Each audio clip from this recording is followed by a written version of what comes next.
Elhamdülillah. Elhamdülillah. Thumma elhamdülillah. İnnel hamdelellahi nahmeduhu ve nesta'inuhu ve nestağfiruh. Ve na'udzu billahi min şururi enfusina ve min seyyiati a'malina. Men yehdihillahu fela mudille leh ve men yudlil fela hadiye leh. Neşhedü en la ilahe illallah vahdehu la şerike leh. Ve neşhedü enne seyyidena ve senadena ve mevlana Muhammeden abduhu ve habibuhu ve rasuluh. Amma ba'd. Feya ibadallah. İttakullaha ve ati'u. İnnallaha ma'allezine ettekav vellezine hum muhsinun. Kâlallahu Teala fi muhkemi kitabihil kerim. Bismillahirrahmanirrahim. Men qatala nefsen bi gayri nefsin ev fesadin fil ardı fekennema qatalen nase cemi'a. Ve men ahyâha fekennema ahyen nase cemi'a. Sadakallahul azim. Bismillahirrahmanirrahim. Ya eyyühellezine amenu dukhulu fissilmi kâffeh ve la tettebi'u khutuvâti'ş-şeytan. İnnehu lekum aduwwun mubin. Sadakallahul azim. Saygılı ve muhterem dindaşlarım, sonsuz kudret sahibi olgan Yüce Allah, insanı en güzel bir şekilde yaratkan, şan ve şeref sahibi kılgan, öz ruhundan ona üflegen, yeryüzünün halifesi, yolbaşçısı yapkan ve sahip olamayacağımız kadar nimetler insana bergendir. Gerçekten terbiye algan ve yaratılış maksadına layık bir şekilde o'stirilgan insan, sevgen ve sevilgen, merhamet etken, herkesden yaxşı münasebette olgan, kimsenin hakkını aşamagan ve öz hakkını da başkalarga aşatmagan, özünden, korantasından, içinde yaşadığı cemiyetle ve milletinle barışık olgan insandır. Temeli barış ve hoşgörüge tayangan ve adını da bu manalarga kelgen İslam kelimesinden algan yüce dinimiz birlikni, tirlikni, sevgini, kardeşlikni emir etip zulümni, azgınlıkni ve fenalıkni yasaklagandır. Zulümün en dehşetli şekillerinden birisi olgan terörünü da yasak etkendir. Bir kutsi hadiste Yüce Allah şöyle buyuran: men zulümni özüme aram ettim, sizge de aram kıldım, birbirinizge zulüm etmeniz buyurmaktadır. Hazreti Peygamber de Muhammed sallallahu aleyhi ve sellem Müslümanını şu şekilde tarifley: kolundan ve tilinden başkalarının zarar görmegen bir kişidir Müslüman. Hazreti Peygamber insanlarga zarar vermekni ve zulüm etmekni yasaklagan, olarga merhametli olmakni emir etkendir. İnsanlarga merhamet etmegenge Allah da merhamet etmez. Daha evvelsi aytkanımız gibi bütün insanlıkni Peygamber Efendimiz akılda tutup ayta. Tek şu gruppa insanını veya şu milletten olganlarını veya şu dinge mensup olganlarını değil, insanlıkka hizmet etmegen, yani merhamet etmegen, yaxşı davranmagan insanlarla Allah-u Teala da o insana merhamet etmez. Kıymetli Müslümanlar, yeryüzündeki bütün canlılarga merhametle yaklaşmasını istegen, yaratkanga hürmetten sebep yaratılganı da hoş görme anlayışını yerleştirgen yüce dinimiz, erkek, kadın, bala, çağa, kart ayırmadan kabatsız insan kanını akıtkan zulüm hareketleri, terörist hareketlerini yaxşı dep tanıması asla mümkün değildir.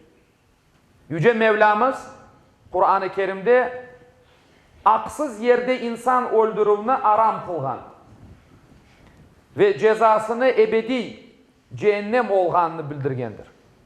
Aynı şekilde haksız yerde bir kişini öldürmekni, bütün insanlıkını öldürmek, bu kişini bir kişini yani kurtarmakını da bütün insanlarga ayat vermek olarak kabul etkendir.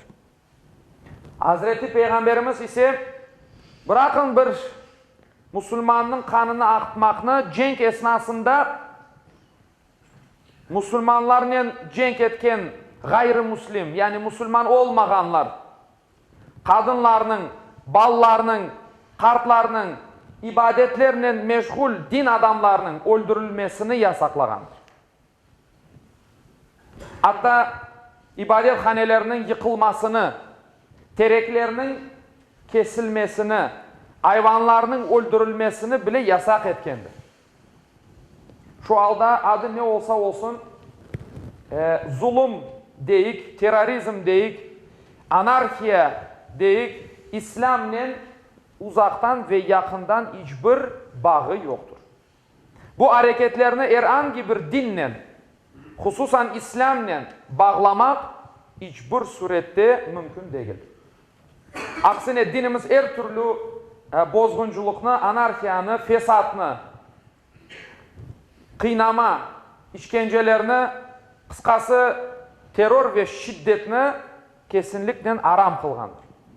Kıymetli dindaşlarım, bilgeniniz gibi bugün terör insanlık için büyük bir beladır. Dinsiz insanlar bunu İslam'a dayandırıp insanlıkını Müslümanlarla korkutalar. Böyle yapıp insanlarını hem İslam'dan soğutup hem de kontrol altında tutmaya tırışalar. Bazı ahmak Müslümanlar da buna aldanalar ve dinsiz devletlerin kolunda oyuncak alına geleler. Gerçek şu ki Müslüman bir şahsiyet, Müslüman bir insan terörist olamaz, zalim olamaz ve terörist de zalim birisi Müslüman olamaz. Biz bunu yaxşıca anlap söz ve hareketlerimizden çevremizge aşlamalımız. İşanç vermelimiz. Peygamberimizin de aytkanı gibi işte Müslüman nasıl bir şahsiyet kolundan ve tilinden başkalarına zarar gelmegen bir insandır. Yüce Allah Kur'an-ı Kerim'de buyura: ey iman etkenler, hep birden barışqa kırınız. Barışqa yani dinge, Allah'ın yoluna. İslam dini barış dinidir. Sakın şeytanın peşinden ketmeyiniz. Çünkü o sizin açık bir düşmanınızdır diye buyurmaktadır. Bakara suresinin 208. ayetinde. Allah-u Teala bizlerge öz dinini öğrenmege hareket etken, öz dinini öğrengen, bilgen bütün insanlarla iyi münasebette olgan, ırk, din, millet ayırmadan bütün insanlıkla yaxşı münasebette olgan gerçek mümin, gerçek Müslüman insanlardan, kullarından eylesin inşallah. Ve ahiru da'vana enilhamdülillahi rabbil alamin. Ela inne ahsanel kelam ve ablagan nizam kelamullahil melikil azizil allam kema kâlallahu tebareke ve teala fil kelam ve izâ kuri'el Kur'anu fastami'u leh ve ensitu leallekum turhamun. Bismillahirrahmanirrahim. İnned dîne indallâhil islam. Sadakallâhul azîm.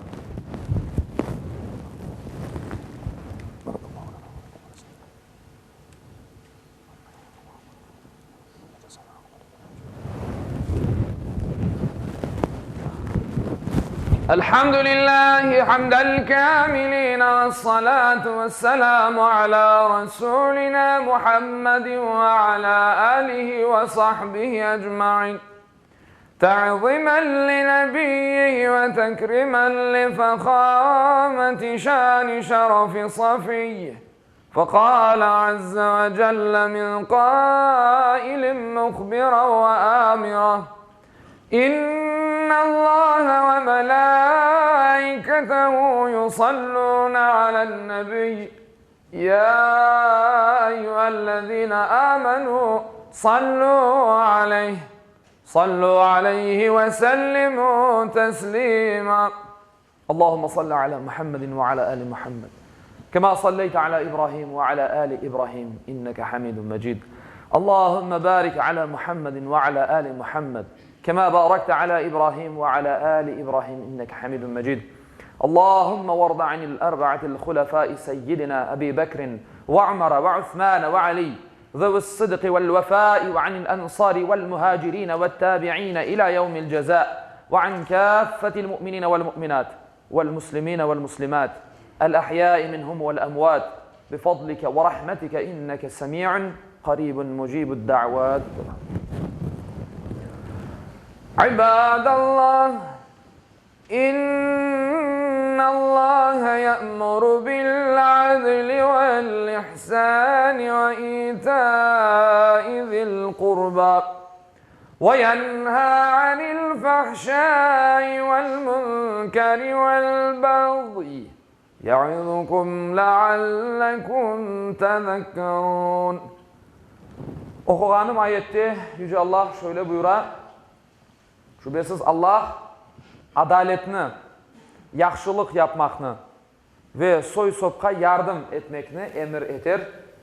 Edepsizlik, fenalık, isyan etip zulüm işlemekini de yasaklar. Düşünüp uymanız için sizlerge nasihat verir. Cumanız hayırlı ve mübarek olsun inşallah.